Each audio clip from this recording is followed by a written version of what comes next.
ಶ್ರೀ ಗುರು ಗಣಪತಿಭ್ಯಾಂ ನಮಃ. ಶ್ರೀ ಶಾರದಾಂಬಾಯೇ ನಮಃ. ಎಲ್ಲ ನನ್ನ ಆತ್ಮೀಯ ವೀಕ್ಷಕ ಬಂಧುಗಳಿಗೆ ನಮಸ್ಕಾರ. ವೀಕ್ಷಕರೇ, ಕ್ರೋಧಿನಾಮ ಸಂವತ್ಸರ, ಉತ್ತರಾಯಣ, ಶಿಶಿರ ಋತು, ಮಾಘ ಮಾಸ, ಫೆಬ್ರವರಿ ತಿಂಗಳ ಮಾಸ ಭವಿಷ್ಯಗಳನ್ನು ತಿಳ್ಕೊಳ್ಳೋಣ. ಮೊದಲಿಗೆ ಈ ಫೆಬ್ರವರಿ ತಿಂಗಳಲ್ಲಿ ಬದಲಾಗುವ ಗ್ರಹಗಳನ್ನು ನೋಡೋಣ ವೀಕ್ಷಕರೇ. ಫೆಬ್ರವರಿ 11ನೇ ತಾರೀಕು ಬುಧ ಕುಂಭರಾಶಿಯನ್ನು ಪ್ರವೇಶ ಮಾಡಿದರೆ, 12ನೇ ತಾರೀಕು ಸೂರ್ಯ ಕುಂಭರಾಶಿಯನ್ನು ಪ್ರವೇಶ ಮಾಡ್ತಾನೆ. 1 ಡಿಗ್ರಿ ವ್ಯತ್ಯಾಸದಲ್ಲಿ, ಅಂದರೆ 1 ದಿನದ ವ್ಯತ್ಯಾಸದಲ್ಲಿ ರವಿ ಮತ್ತು ಬುಧ ಕುಂಭರಾಶಿಯನ್ನು ಪ್ರವೇಶ ಮಾಡುವಂಥದ್ದು ಖಂಡಿತ ಶುಭ. ಬುಧಾದಿತ್ಯ ಯೋಗವನ್ನು ನಿಪುಣ ಯೋಗ ಅಂತ ಹೇಳ್ತೇವೆ. ಆತ್ಮಕಾರಕನಾದಂತಹ ಸೂರ್ಯ, ಜ್ಞಾನಕಾರಕನಾದಂತಹ ಬುಧ ಸೇರುವಂಥದ್ದು ಆತ್ಮಜ್ಞಾನ, ವಿಷ್ಣು ಸ್ವರೂಪ ಅಂತ ಹೇಳ್ತೇವೆ. ವಿಷ್ಣುವಿನ ಆರಾಧನೆ ಬಹಳಷ್ಟು ಶುಭ ಫಲಗಳನ್ನು ಕೊಡುವಂತಹ ಸಮಯ ಇದಾಗಿರುತ್ತೆ. ಇದೇ ರೀತಿಯಾಗಿ ಫೆಬ್ರವರಿ 27ನೇ ತಾರೀಕು ಬುಧ ಮತ್ತೊಮ್ಮೆ ಕುಂಭರಾಶಿಯಿಂದ ಮೀನ ರಾಶಿಯನ್ನು ಪ್ರವೇಶ ಮಾಡ್ತಾನೆ. ಈ ಬದಲಾಗುವ ಈ ಎಲ್ಲ ಗ್ರಹಗಳಿಂದ ಫೆಬ್ರವರಿ ತಿಂಗಳಲ್ಲಿ ಸಿಂಹರಾಶಿಯವರ ಮಾಸ ಭವಿಷ್ಯ ಹೇಗಿರುತ್ತೆ ನೋಡೋಣ. ಸಿಂಹರಾಶಿಯವರಿಗೆ ಲಗ್ನ ರಾಶಿಯ ಅಧಿಪತಿಯಾದಂತಹ ಸೂರ್ಯ 6ನೇ ಮನೆಯಲ್ಲಿ ಷಷ್ಠ ಭಾವದಲ್ಲಿರ್ತಾನೆ. ಬುಧಾದಿತ್ಯ ಯೋಗ ಫೆಬ್ರವರಿ 12ರ ತನಕ. ತದನಂತರದಲ್ಲಿ ಕುಂಭರಾಶಿಯನ್ನು ಪ್ರವೇಶ ಮಾಡ್ತಾನೆ.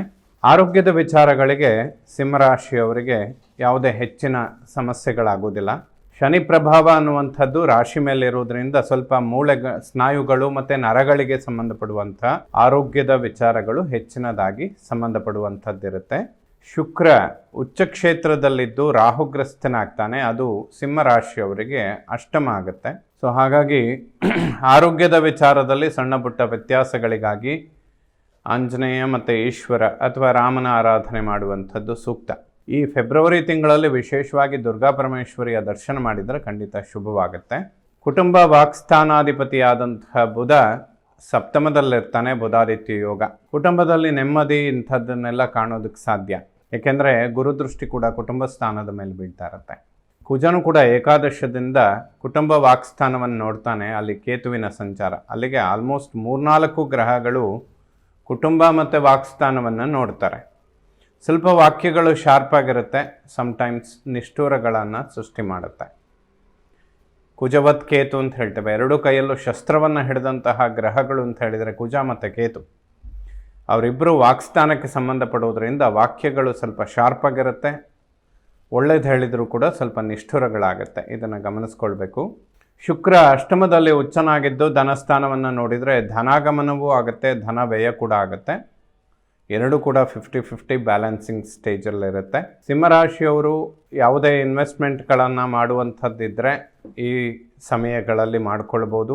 ಏಕೆಂದರೆ ಕುಜ ಚತುರ್ಥ ಕೇಂದ್ರಾಧಿಪತಿಯಾಗಿ ಭಾಗ್ಯಾಧಿಪತಿಯಾಗಿ ಏಕಾದಶ ಲಾಭಸ್ಥಾನದಲ್ಲಿರ್ತಾನೆ. ಕುಟುಂಬ ಸ್ಥಾನವನ್ನು ನೋಡ್ತಾನೆ. ಶುಕ್ರನು ಉಚ್ಚ ಕ್ಷೇತ್ರದಲ್ಲಿದ್ದು ಧನಸ್ಥಾನದ ಮೇಲೆ ಶುಕ್ರನ ದೃಷ್ಟಿ ಬೀಳುತ್ತೆ. ಗುರುಬ್ರಹ್ಮನ ದೃಷ್ಟಿ ಕೂಡ ಧನಸ್ಥಾನದ ಮೇಲೆ ಬೀಳುತ್ತೆ. ಸಿಂಹರಾಶಿಯವರಿಗೆ ಅಷ್ಟಮ ಶನಿ ಪ್ರಾರಂಭ ಆಗೋದು ಮುಂದಿನ ತಿಂಗಳ 28ನೇ ತಾರೀಕು. ಅಷ್ಟರೊಳಗಡೆ ಯಾವುದಾದ್ರೂ ಇನ್ವೆಸ್ಟ್ಮೆಂಟ್ಗಳು ಅಥವಾ ಪ್ರೋಗ್ರೆಸಿವ್ ಡಿಸಿಷನ್ಗಳು ತಗೊಳ್ಳುವಂಥದ್ದಿದ್ದರೆ ಖಂಡಿತ ತಗೊಳ್ಬೋದು. ಸ್ವಲ್ಪ ನಿಧಾನ ಆಗ್ಬೋದು, ಬಟ್ ಗುರಿ ಮುಟ್ಟತ್ತೆ ಅಂತ ಹೇಳ್ಬೋದು. 3ನೇ ಮನೆಯನ್ನು ಒಡಹುಟ್ಟು ಸೋದರ ಪರಾಕ್ರಮ ಸ್ಥಾನಾಧಿಪತಿ ಶುಕ್ರ ಉಚ್ಚ ಕ್ಷೇತ್ರದಲ್ಲಿದ್ದಾನೆ. ಒಡಹುಟ್ಟುಗಳ ನಡುವೆ ಮೈತ್ರಿ ವಾತ್ಸಲ್ಯ ತುಂಬ ಚೆನ್ನಾಗಿರುತ್ತೆ.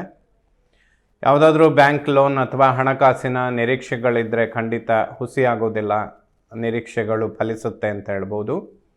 ಈ ತಿಂಗಳ 27ರ ನಂತರ ಬುಧ ಅಷ್ಟಮದಲ್ಲೇ ನೀಚನಾಗ್ತಾನೆ. ದ್ವಿತೀಯ ಧನಾಧಿಪತಿಯಾಗಿ ವಾಕ್ಸ್ಥಾನಾಧಿಪತಿಯಾಗಿ. ಆ ಸಮಯದಲ್ಲಿ ಇನ್ವೆಸ್ಟ್ಮೆಂಟ್ಗಳು ಅಷ್ಟೇನು ಶುಭ ಆಗೋದಿಲ್ಲ. ಹಾಗಾಗಿ ಸಿಂಹರಾಶಿಯವರಿಗೆ ಈ ಫೆಬ್ರವರಿ 27ರ ಒಳಗಡೆ ಯಾವುದೇ ಡಿಸಿಷನ್ಗಳಿದ್ದರೆ ಖಂಡಿತ ಅನುಕೂಲಕ್ಕೆ ಬರುತ್ತೆ. ತಗೊಳ್ಳೋದು ಉತ್ತಮ. ಹಣಕಾಸಿನಲ್ಲಿ ಅಥವಾ ಒಡಹುಟ್ಟುಗಳ ನಡುವೆ ಸಾಮರಸ್ಯ ತುಂಬ ಚೆನ್ನಾಗಿರುತ್ತೆ. ಒಬ್ಬರಿಂದ ಒಬ್ಬರಿಗೆ ಅನುಕೂಲಗಳಾಗುತ್ತೆ. ಅದರಲ್ಲೂ ಅಣ್ಣ ತಮ್ಮಂದಿರು ಒಬ್ಬರಿಂದ ಒಬ್ಬರಿಗೆ, ಸಹೋದರರ ನಡುವೆ ಅಭಿವೃದ್ಧಿಗಳನ್ನು ಕಾಣ್ತೀರ. ವಿದ್ಯಾರ್ಜನೆ ಮಾಡುವಂತಹ ಮಕ್ಕಳಿಗೆ ಖಂಡಿತ ಶುಭವಾಗುತ್ತೆ. ವಿಶೇಷವಾಗಿ ಸಿಂಹರಾಶಿಯವರು ಈ ತಿಂಗಳ 27ರ ತನಕ, ಅಂದರೆ ಫೆಬ್ರವರಿ 27ರ ತನಕ ಭೂಮಿಗೆ ಸಂಬಂಧಪಡುವಂತಹ ಯಾವುದಾದ್ರೂ ವ್ಯವಹಾರಗಳಿದ್ದರೆ ಖಂಡಿತ ಮುಂದುವರಿಸ್ಬೋದು, ಅನುಕೂಲ ಆಗುತ್ತೆ. ಹೊಸ ವಾಹನ ಖರೀದಿ ಮಾಡುವಂತಹ ವಿಚಾರಗಳಿದ್ದರೂ ಕೂಡ ಸಕ್ಸಸ್ಸನ್ನು ಕಾಣ್ತೀರಾ. ವಿದ್ಯಾರ್ಜನೆ ಮಾಡುವಂತಹ ಮಕ್ಕಳಿಗೆ ಖಂಡಿತ ಶುಭ ಆಗುತ್ತೆ. ಜ್ಞಾನ ಸಂತಾನ, ಪೂರ್ವಪರ ಪುಣ್ಯಸ್ಥಾನಾಧಿಪತಿಯಾಗಿ ಗುರು ಕೇಂದ್ರದಲ್ಲಿದ್ದಾನೆ, ದಶಮ ಕೇಂದ್ರ. ಗುರುಗೆ ಕೇಂದ್ರಾಧಿಪತ್ಯದ ದೋಷ ಉಂಟಾಗುತ್ತೆ. ಆದರೂ ಕೂಡ ಚಂದ್ರನಿಂದ ಕೇಂದ್ರದಲ್ಲಿ ಗುರು ಒಂದು ರೀತಿಯಲ್ಲಿ ಗಜಕೇಸರಿ ಯೋಗವನ್ನು ಸೃಷ್ಟಿ ಮಾಡ್ತಾನೆ ಅಂತ ಹೇಳ್ಬೋದು. ಪ್ರಾಪರ್ಟಿ ಮತ್ತು ವಾಹನ ತುಂಬ ಅನುಕೂಲಕ್ಕೆ ಬರುತ್ತೆ. ಉದ್ಯೋಗದಲ್ಲಿ ತುಂಬ ಅಭಿವೃದ್ಧಿಗಳಾಗದೇ ಇದ್ದರೂ ಒಂದು ಸ್ಥಿರವಾದ ಹಿಡಿತ ಅನ್ನುವಂಥದ್ದು ಉದ್ಯೋಗದಲ್ಲಿ ಸಿಗುತ್ತೆ. ಯಾವುದೇ ಪರಿವರ್ತನೆಗಳನ್ನು ಎಕ್ಸ್ಪೆಕ್ಟ್ ಮಾಡ್ತಾ ಇದ್ದರೆ ಖಂಡಿತ ಈ ತಿಂಗಳಲ್ಲಿ ಪ್ರಯತ್ನ ಮಾಡ್ಬೋದು, ಅನುಕೂಲಗಳಾಗತ್ತೆ, ಶುಭ ಫಲಗಳನ್ನು ಕಾಣ್ತೀರ. ಸಂತಾನದ ಅಂಚಿನಲ್ಲಿರುವವರಿಗೂ ಕೂಡ ಕುಜನ ದೃಷ್ಟಿ 5ನೇ ಮನೆ ಮೇಲೆ ಬೀಳೋದ್ರಿಂದ ದುರ್ಗಾ ಪರಮೇಶ್ವರಿ ಅಥವಾ ಸುಬ್ರಹ್ಮಣ್ಯನ ಸ್ತೋತ್ರಗಳನ್ನು ಪಠನೆ ಮಾಡಿದರೆ ಖಂಡಿತ ಶುಭ ಆಗುತ್ತೆ. ಶತ್ರು ಋಣ ರೋಗ ಸ್ಥಾನದಲ್ಲಿ ಬುಧಾದಿತ್ಯ ಯೋಗ, ನಿಪುಣ ಯೋಗ ಅಂತ ಹೇಳ್ತೇವೆ. 6th ಸೆನ್ಸ್ ತುಂಬ ಚೆನ್ನಾಗಿ ವರ್ಕ್ ಆಗುತ್ತೆ ಅಂತ ಹೇಳ್ಬೋದು ಈ ಸಮಯಗಳಲ್ಲಿ. ಯಾಕೆಂದರೆ ರವಿ ಮತ್ತು ಬುಧ ಎಷ್ಟು ಹತ್ತಿರದಲ್ಲಿರ್ತಾರೆ ಆ ಸಮಯದಲ್ಲಿ ದೈವ ಪ್ರೇರಣೆಗಳು ತುಂಬ ಚೆನ್ನಾಗಾಗುತ್ತೆ ಅಂತ ಹೇಳ್ಬೋದು. ಅಂದರೆ ಯಾವ ಮಾರ್ಗಗಳಲ್ಲಿ ಪ್ರಯತ್ನಗಳನ್ನು ಮಾಡಬೇಕು ಅನ್ನೋದಕ್ಕೆ ದೇವರು ಕೊಡುವಂತಹ ಪ್ರೇರಣೆಗಳು ಸಕಾರಾತ್ಮಕವಾಗಿರುತ್ತೆ.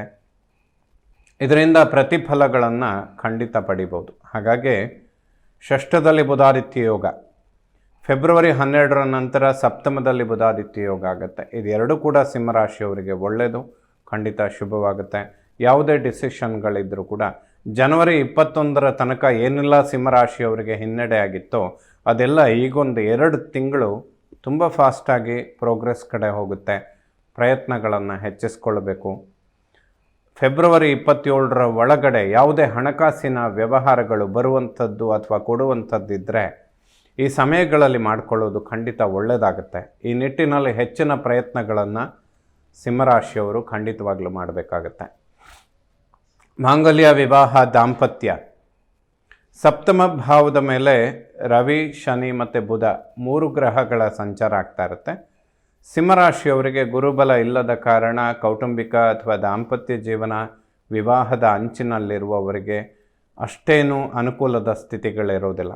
ಆದರೂ ಕೂಡ ಗುರು ಕರ್ಮದಲ್ಲಿ ಗುರುತರವಾದ ಕರ್ಮಗಳನ್ನು ಮಾಡಿದರೆ ಪರಿಹಾರ ಮಾಡಿಕೊಳ್ಬೋದು ಅಂತ. ಆ ರೀತಿಯಲ್ಲಿ ಗುರು ಶಾಂತಿ ಇಂತಹ ವಿಚಾರಗಳೇನಾದರೂ ಪರಿಹಾರಗಳನ್ನು ಮಾಡಿಕೊಂಡ್ರೆ ವಿವಾಹಕ್ಕೆ ಖಂಡಿತ ಶುಭ. ದಂಪತಿಗಳು ಆರೋಗ್ಯದ ಬಗ್ಗೆ ಸ್ವಲ್ಪ ಗಮನ ಕೊಡುವಂಥದ್ದು ಸೂಕ್ತ. ಯಾಕೆಂದರೆ ಸಪ್ತಮಾಧಿಪತಿ ಶನಿ ಮುಂದಿನ ತಿಂಗಳ 28ರ ನಂತರ ಅಷ್ಟಮ ಭಾವವನ್ನು ಪ್ರವೇಶ ಮಾಡ್ತಾನೆ. ಈ ಒಂದು ಪರಿವರ್ತನೆ ಮುಂದಿನ ವಿಡಿಯೋಗಳಲ್ಲಿ ಶನಿ ಪರಿವರ್ತನೆಯ ಬಗ್ಗೆ ವಿಶೇಷವಾದ ಮಾಹಿತಿಗಳನ್ನು ಕೊಡುವ ಪ್ರಯತ್ನ ಮಾಡ್ತೇನೆ. ಸಿಂಹರಾಶಿಯವರಿಗೆ ಅದು ಅತ್ಯಂತ ಅವಶ್ಯಕವೂ ಕೂಡ ಆಗಿರುತ್ತೆ.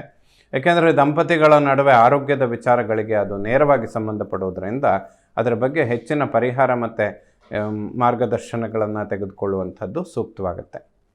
ಅಷ್ಟಮ ಸ್ಥಾನದಲ್ಲಿ ರಾಹುವಿನ ಸಂಚಾರ ಆಗೋದ್ರಿಂದ ಬೆನ್ನು ಹುರಿ, ಬ್ಯಾಕ್ ಪೈನ್ ಅಥವಾ ಮೂಳೆಗಳಿಗೆ ಸಂಬಂಧಪಟ್ಟಂಥ ಆರೋಗ್ಯದ ಸಮಸ್ಯೆಗಳು ಬಾಧಿಸೋದಕ್ಕೆ ಕಾರಣಗಳಿರುತ್ತೆ. ದುರ್ಗಾ ಪರಮೇಶ್ವರಿ ಆರಾಧನೆ ಮಾಡುವಂಥದ್ದು ಇದಕ್ಕೆ ಒಂದು ಉತ್ತಮವಾದಂತಹ ಪರಿಹಾರ. ಭಾಗ್ಯಸ್ಥಾನದ ಮೇಲೆ ಶನಿ ದೃಷ್ಟಿ ಬೀಳ್ತಾ ಇರುತ್ತೆ. ಭಾಗ್ಯಾಧಿಪತಿ ಕುಜ ಏಕಾದಶದಲ್ಲಿ ಅಂದರೆ ಲಾಭಸ್ಥಾನದಲ್ಲಿದ್ದಾನೆ. ಪಿತ್ರಾರ್ಜಿತ ಆಸ್ತಿ, ಭೂಮಿಗೆ ಸಂಬಂಧಪಡುವಂತಹ ವ್ಯವಹಾರಗಳು ಸಿಂಹರಾಶಿಯವರಿಗೆ ಖಂಡಿತ ಅನುಕೂಲಗಳನ್ನು ತಂದುಕೊಡುತ್ತೆ. ಈ ಮಾಸಗಳಲ್ಲಿ ಅದಕ್ಕೆ ಹೆಚ್ಚಿನ ಪ್ರಯತ್ನಗಳನ್ನು ಮಾಡುವಂಥದ್ದು ಸೂಕ್ತ. ಏಕೆಂದರೆ ಮುಂದಿನ ದಿನಗಳಲ್ಲಿ ಅದಕ್ಕೆ ಅಷ್ಟು ಸಮಯಗಳು ಸೂಕ್ತವಾಗಿರೋದಿಲ್ಲ. ಹಾಗಾಗಿ ಸಿಂಹರಾಶಿಯವರಿಗೆ ಫೆಬ್ರವರಿ ಅತ್ಯಂತ ಅವಶ್ಯಕವಾದ ಮಾಸ ಅಂತ ಕೂಡ ಹೇಳ್ಬೋದು. ಈ ಸಮಯದಲ್ಲಿ ಎಷ್ಟು ಪ್ರಯತ್ನಗಳನ್ನು ಮಾಡ್ತೀರಾ ಅಷ್ಟು ಅನುಕೂಲಗಳನ್ನು ಮುಂದೆ ಕಾಣ್ತೀರಾ. ಏಕೆಂದರೆ ಪರಾಕ್ರಮ ಸ್ಥಾನಾಧಿಪತಿ ಶುಕ್ರ ಉಚ್ಚಕ್ಷೇತ್ರದಲ್ಲಿದ್ದಾನೆ, ಗುರು ಕರ್ಮದಲ್ಲಿದ್ದಾನೆ, ಬುಧಾದಿತ್ಯ ಯೋಗ ಕೇಂದ್ರ ಸ್ಥಾನದಲ್ಲುಂಟಾಗಿದೆ, ಏಕಾದಶ ಲಾಭಸ್ಥಾನದಲ್ಲಿ ಕುಜ. ಈ ಎಲ್ಲ ಗ್ರಹಗಳ ಚಲನೆ ಸಿಂಹರಾಶಿಯವರಿಗೆ ಫೆಬ್ರವರಿಯಲ್ಲಿ ಪ್ರಯತ್ನಗಳನ್ನು ಹೆಚ್ಚಿಸ್ಕೊಳ್ಳೋದಕ್ಕೆ ಖಂಡಿತ ಸಹಾಯ ಮಾಡುತ್ತೆ.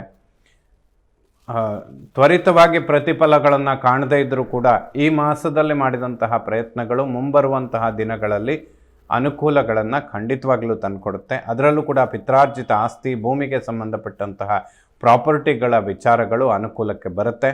ಯಾವುದೇ ವಾಹನ ಅಥವಾ ಪ್ರಾಪರ್ಟಿ ಖರೀದಿ ಮಾಡುವಂತಹ ವಿಚಾರಗಳಿದ್ದರೆ ಈ ಸಮಯಗಳಲ್ಲಿ ಅಂದರೆ ಫೆಬ್ರವರಿ 27ರ ತನಕ ಅತಿ ಉತ್ತಮವಾದಂತಹ ಸಮಯ ಸಿಂಹರಾಶಿಯವರಿಗಾಗಿರುತ್ತೆ. ದಶಮವನ್ನು ಕರ್ಮ ಉದ್ಯೋಗ ಸ್ಥಾನ, ಕರ್ಮಾಧಿಪತಿ ಶುಕ್ರ ಉಚ್ಚ ಕ್ಷೇತ್ರದಲ್ಲಿದ್ದಾನೆ, ಕರ್ಮದಲ್ಲಿ ಗುರುಬ್ರಹ್ಮನ ಸಂಚಾರ. ಸಿಂಹರಾಶಿಯವರು ಉದ್ಯೋಗದಲ್ಲಿ ಏನಾದರೂ ಪರಿವರ್ತನೆ, ಬಡ್ತಿ, ಪ್ರಮೋಷನ್ಗಳನ್ನು ಎಕ್ಸ್ಪೆಕ್ಟ್ ಮಾಡ್ತಾ ಇದ್ದರೆ ಈ ಮಾಸಗಳಲ್ಲಿ ಅದು ಅನುಕೂಲಕ್ಕೆ ಬರಲೇಬೇಕು. ವಿಳಂಬ ಆದರೆ ಅಷ್ಟಮ ಶನಿಯ ನಂತರದಲ್ಲಿ ಸ್ವಲ್ಪ ಇನ್ನಷ್ಟು ಮಂದಗತಿಯಲ್ಲಿ ಸಾಗೋದಕ್ಕೆ ಕಾರಣಗಳಿರುತ್ತೆ. ಯಾಕೆಂದರೆ ಅಷ್ಟಮ ಭಾವದಲ್ಲಿ ಶನಿ ಬಂದಾಗ ಅವನು ನೇರವಾಗಿ ನೋಡುವಂಥದ್ದು ಕರ್ಮ ಉದ್ಯೋಗ ಸ್ಥಾನವನ್ನು, ಸ್ವಲ್ಪ ಟೆನ್ಷನನ್ನು ಕೊಡ್ತಾನೆ. ಸೊ ಪರಿವರ್ತನೆಗಳ ನಿರೀಕ್ಷೆ ಇದ್ದರೆ ಈ ಮಾಸಗಳಲ್ಲಿ ಈಗಲೇ ಈ ಒಂದು 20 ದಿನದಲ್ಲಿ ಪರಿವರ್ತನೆ ಆಗದೇ ಇದ್ದರೂ ಕೂಡ ಹೀಗೆ ಮಾಡಿದಂತಹ ಒಂದು ಪ್ರಯತ್ನ ಏನಿರುತ್ತೆ ಮುಂದಿನ ದಿನಗಳಲ್ಲಿ ಉತ್ತಮ ಫಲಗಳನ್ನು ಖಂಡಿತವಾಗ್ಲೂ ಕೊಡುತ್ತೆ. ಒಟ್ಟಿನಲ್ಲಿ ಸಿಂಹರಾಶಿಯವರಿಗೆ ಫೆಬ್ರವರಿ ತಿಂಗಳು ಕರ್ಮ, ಉದ್ಯೋಗ, ವಾಹನ ಮತ್ತು ಪ್ರಾಪರ್ಟಿ ವಿಚಾರಗಳಿಗೆ ಖಂಡಿತ ಶುಭ ಅಂತ ಹೇಳ್ಬೋದು. ಏಕಾದಶ ಲಾಭಸ್ಥಾನ, ಲಾಭದಲ್ಲಿ ಕುಜನ ಸಂಚಾರ, ಪ್ರಾಪರ್ಟಿ ಸ್ಥಾನಾಧಿಪತಿ, ಸುಖ ಸ್ಥಾನಾಧಿಪತಿ, ಲಾಭಾಧಿಪತಿ ಕುಜ, ಏಕಾದಶ ಭಾಗ್ಯಾಧಿಪತಿ ಲಾಭದಲ್ಲಿರುವಂಥದ್ದು ಖಂಡಿತ ಲಾಭಗಳನ್ನು ತಂದುಕೊಡುತ್ತೆ. ಅನಿರೀಕ್ಷಿತವಾಗಿ ಭೂಮಿಯ ಒಂದು ಅನುಕೂಲಗಳಾಗೋದಕ್ಕೆ ಸಿಂಹರಾಶಿಯವರಿಗೆ ಖಂಡಿತ ಅನುಕೂಲಗಳಿರುತ್ತೆ.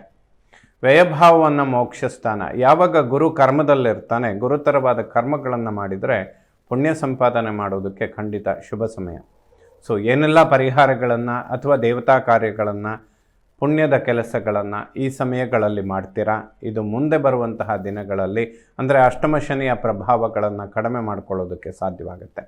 ಸಿಂಹರಾಶಿಯವರು ಇದರ ಬಗ್ಗೆ ಪ್ರಾರಂಭದಲ್ಲಿ ಏನು ಹೆಚ್ಚಿನ ಟೆನ್ಷನ್ಗಳನ್ನು ತೆಗೆದುಕೊಳ್ಳುವ ಅವಶ್ಯಕತೆಗಳಿರುವುದಿಲ್ಲ. ಯಾಕೆಂದರೆ ಗುರುಬಲ ಕೂಡ ಮೇ 14ರಿಂದ ಪ್ರಾರಂಭ ಆಗುತ್ತೆ. ಸೊ ಗುರು ಮತ್ತು ಶನಿ ವಿಷಮ ಸ್ಥಾನದಲ್ಲಿದ್ದಾಗ ಗುರು ಉತ್ತಮ ಸ್ಥಾನದಲ್ಲಿದ್ದರೆ ಒಂದು ಬ್ಯಾಲೆನ್ಸ್ ಮಾಡ್ಕೊಳ್ಳೋದಕ್ಕೆ ಖಂಡಿತ ಅನುಕೂಲ ಆಗುತ್ತೆ. ಇದೇನೇ ವಿಚಾರಗಳು ಮುಂದಿನ ದಿನಗಳದ್ದಿದ್ದರೂ ಕೂಡ ಸಿಂಹರಾಶಿಯವರಿಗೆ ಈ ಫೆಬ್ರವರಿ ತಿಂಗಳು ಬಹಳಷ್ಟು ಅನುಕೂಲಗಳನ್ನು ತಂದುಕೊಡುತ್ತೆ. ಖಂಡಿತ ಪ್ರಯತ್ನಗಳನ್ನು ಹೆಚ್ಚಿಸ್ಕೊಳ್ಬೇಕು. ಕಳೆದ 2-3 ತಿಂಗಳುಗಳಿಂದ ಬಹಳಷ್ಟು ಹಣಕಾಸಿನ ವಿಚಾರ ಆಗ್ಬೋದು, ಮಾನಸಿಕ ನೆಮ್ಮದಿ, ಆರೋಗ್ಯ ಇದರಲ್ಲೆಲ್ಲ ಸ್ವಲ್ಪ ಹಿನ್ನಡೆಗಳನ್ನು ಕೊಡ್ತಾನೆ ಬಂದಿದೆ. ಬಟ್ ಈ ಒಂದು ಜನವರಿ 21ರ ನಂತರದ ಕೆಲವು ಪರಿವರ್ತನೆಗಳು ಸಿಂಹರಾಶಿಗೆ ಆಲ್ಮೋಸ್ಟ್ ಇನ್ನು 1.5-2 ತಿಂಗಳ ಕಾಲ ಅನುಕೂಲಗಳನ್ನು ಖಂಡಿತವಾಗ್ಲೂ ಮಾಡುತ್ತೆ. ಅದರಲ್ಲೂ ಫೆಬ್ರವರಿ 27ರ ತನಕ ಸಿಂಹರಾಶಿಯವರಿಗೆ ಬಹಳ ಅನುಕೂಲದ ದಿನಗಳು ಅಂತಲೇ ಹೇಳ್ಬೋದು. ಶುಭ ಫಲಗಳನ್ನು ಖಂಡಿತವಾಗ್ಲೂ ಕಾಣ್ತೀರಾ. ಎಲ್ಲ ನವಗ್ರಹಗಳು ಕೂಡ ಸಿಂಹರಾಶಿಯವರಿಗೆ ಶುಭ ಫಲಗಳನ್ನೇ ಕೊಡುವಂಥವರಾಗಲಿ. ಶ್ರೀ ಶಾರದಾ ಪರಮೇಶ್ವರಿಯ ಸಂಪೂರ್ಣ ಅನುಗ್ರಹ ಎಲ್ಲ ನನ್ನ ವೀಕ್ಷಕ ಬಂಧುಗಳ ಮೇಲಿರಲಿ. ಶುಭವಾಗಲಿ ವೀಕ್ಷಕರು.